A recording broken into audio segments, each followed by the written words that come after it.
अब शुरू करते हैं वापस से सवाल जवाब का सिलसिला। चलते हैं नई दिल्ली, जहां से अमित कुमार जी हमारे साथ फोन लाइन पर जुड़ चुके हैं। अमित जी नमस्कार। लक्ष्मण जी और कोहली जी को नमस्कार और धन्यवाद मेरा सवाल लेने के लिए। सर, मेरे पिताजी ने अगस्त 2023 में 23 में एक रेजिडेंशियल प्लॉट बेचा था और जब हमने जुलाई 24 में रिटर्न फाइल की। हेलो, हाँ सुन लो, आवाज आ रही है, बताइए। हाँ, तो जब जुलाई 24 में जब रिटर्न फाइल की तो वो कैपिटल गेन अकाउंट एक अकाउंट खुलवा के बैंक में उसमें पैसे जमा करा दिए ताकि आगे हम उसको हाउस परचेज कर सकते हैं। जी ठीक है। दिसंबर 24 में पिताजी का देहांत हो गया।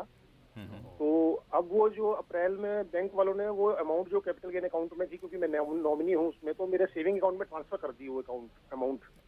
तो उस अमाउंट को मतलब कैसे मैं अपने नाम से परचेज कर सकता हूँ घर, और उसकी टाइम लिमिट क्या रहेगी, कैसे उसका मतलब सेटल आउट करें अमाउंट को?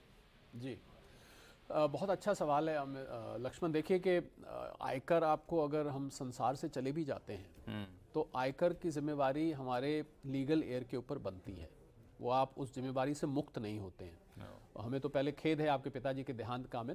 तो इसमें जब पैसा आपके अकाउंट में आया, जो कैपिटल गेन अकाउंट स्कीम आपने खुलवाया, तो जो उनकी रिटर्न होगी, हमें ध्यान दीजिएगा इस बात पे, उनकी रिटर्न को आपको as a legal representative file करना पड़ेगा। उसको हम रिप्रेजेंटेटिव कैपेसिटी में रिटर्न फाइल करना कहते हैं। तो जो जिम्मेवारी उनकी थी प्रॉपर्टी में निवेश करने की, वो जिम्मेवारी अब रिप्रेजेंटेटिव की बन जाती है, यानी कि आपकी बन जाती है। तो मेरी सलाह है, आप जो तारीख बता रहे थे मैं ध्यान से सुन रहा था, अगस्त 23 में आपने लिया है, तो 2 साल के अंदर आपको इस पैसे को परचेज के लिए इस्तेमाल करना है किसी दूसरी प्रॉपर्टी के, जिससे कि कैपिटल गेन ना लगे, या 3 साल के अंदर यानी कि अगस्त 26 तक आपको कंस्ट्रक्ट करनी है। तो मैं आपको सलाह ये दूंगा कि अगर पिताजी का account capital gain account scheme बंद भी हो गया है तो आप अपना खुलवा के उसमें इसको डाल लें, और जब भी आप इसको निवेश करेंगे वो पिताजी की जो आप रिटर्न फाइल करेंगे उसमें उसी तरीके से दिखाएंगे कि अगर आज वो होते तो इसको किस तरीके से वो रिटर्न में दिखाते। अमित जी, कोई कंफ्यूजन?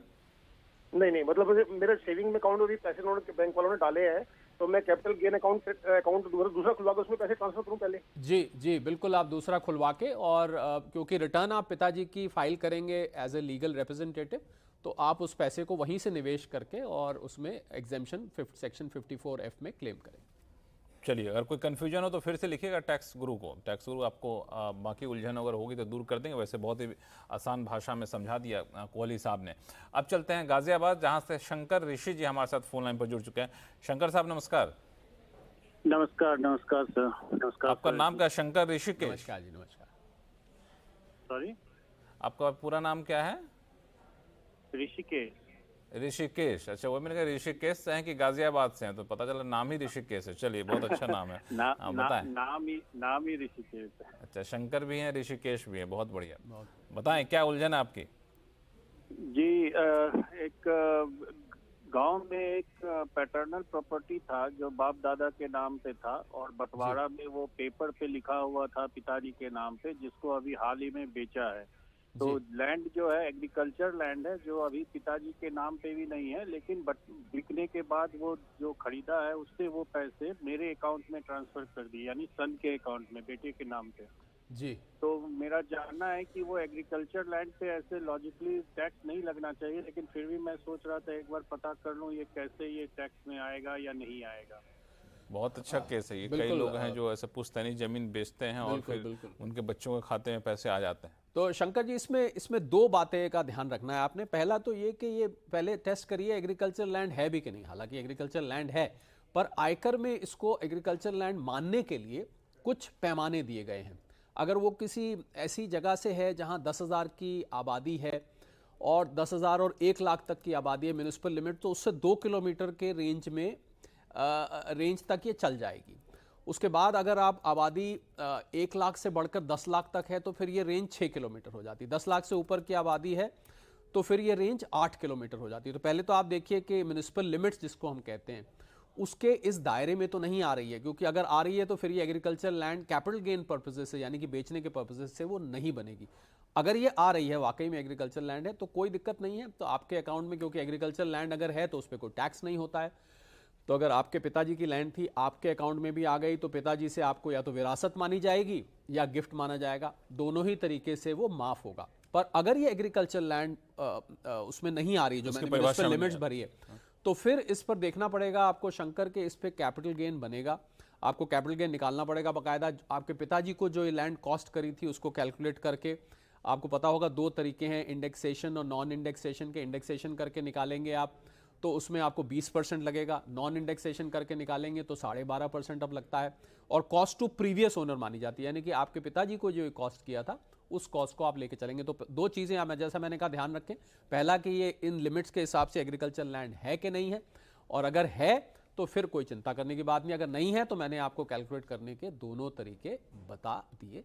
लेकिन आपने एक जो तरीका होता है उसमें सवाल मेरा है कि कॉस्ट ऑफ एक्विजिशन पिताजी को मिला, वो बंटवारा है पिताजी को मिला, बंटवारे के टाइम में तो पिताजी ने कोई पे नहीं किया, वो पुश्तैनी जमीन थी जो इनको बंटवारा मिला, तो उसका कॉस्ट ऑफ एक्विजिशन कैसे निकालें? वो तो बहुत सालों पहले हुआ था, तो उसमें लक्ष्मण ने प्रावधान दिया हुआ है आयकर अधिनियमों के अंतर्गत कि 1/4/2001 को उसकी वैल्यूएशन करा ली जाती है। 1/4/2001 के हिसाब से एक डेट फिक्स है, हाँ। उस डेट को वैल्यूएशन करा लीजिए। अगर आप इंडेक्सेशन करना चाहते हैं तो उस डेट से आगे की पूरी इंडेक्स आयकर अधिनियमों में दी हुई है, उस इंडेक्स से आप कैलकुलेट कर लें। अगर नहीं भी आप इंडेक्सेशन लेना चाहते हैं तो भी 1/4/2001 की वैल्यू को आप ले। और जहां तक बात आपने दूसरी एक और बात कही कि बंटवारे की है, तो बंटवारे में देख लीजिए कि आपके हिस्से की कितनी है, मतलब आप कितने भाई हैं या जो भी सक्सेसर्स हैं, तो आपके हिस्से की जमीन पे आप ये कैलकुलेशन करेंगे, पर वैल्यूएशन 1/4/2001 को कराएंगे। अगर उससे पहले की जमीन है तब। तो ऋषिकेश जी, कोई कंफ्यूजन?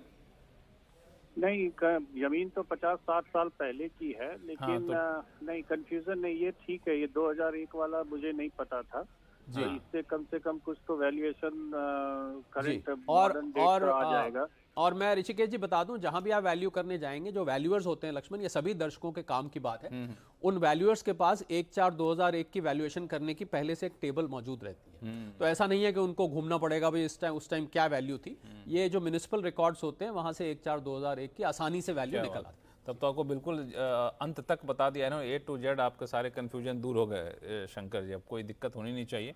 और ये इंडेक्सेशन कराना है कि नहीं कराना, ये आप कैलकुलेशन करके देखना पड़ता है। जैसे न्यू रेजिम ओल्ड रेजिम का होता है ना, तो इसमें भी आप कैलकुलेट करके देखिए कि आपको 12.5% विदाउट इंडेक्सेशन में फायदा है या 20% सरकार ने छूट दे रखी, या 20% इंडेक्सेशन करके फायदा है। दोनों कैलकुलेशन करके देख लीजिए, आपको अंदाजा होगा। अगर नहीं हो तो किसी एक्सपर्ट की आप वहाँ आपके आसपास, हालांकि आपसे ज्यादा बड़ा एक्सपर्ट को ना आपने बता दिया, शंकर जी खुद ही सारा कुछ कर लेंगे। शंकर जी कर लीजिए, कोई दिक्कत होनी नहीं चाहिए, होगा तो tax@moneycontrol.com पे मेल लिखिएगा, आपके उलझनों को दूर कर देंगे। इस भी चलते हैं कोलकाता, प्रसाद भट्टाचार्य साहब हमारे साथ फोन लाइन पर जुड़ चुके हैं। भट्टाचार्य साहब नमस्कार। नमस्कार सर, नमस्कार।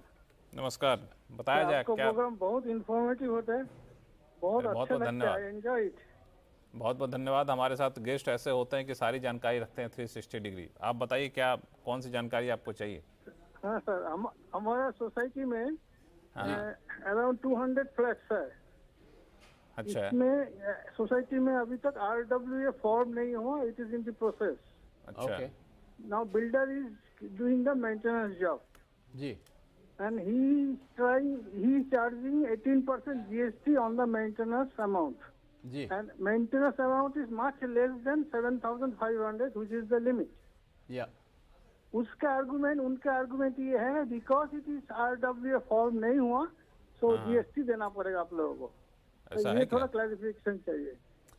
जी भट्टाचार्य जी, बिल्कुल आपके बिल्डर साहब यहाँ पर ठीक हैं। अमूमन मैं बिल्डर साहब से सहमत कम होता हूँ, क्योंकि वो लोग कोई कहीं ना कहीं कोई झोल ढूंढ लेते हैं।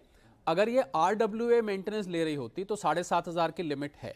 अच्छा। यानी कि सोसाइटी में 7,500 से ऊपर है तो GST लगेगा।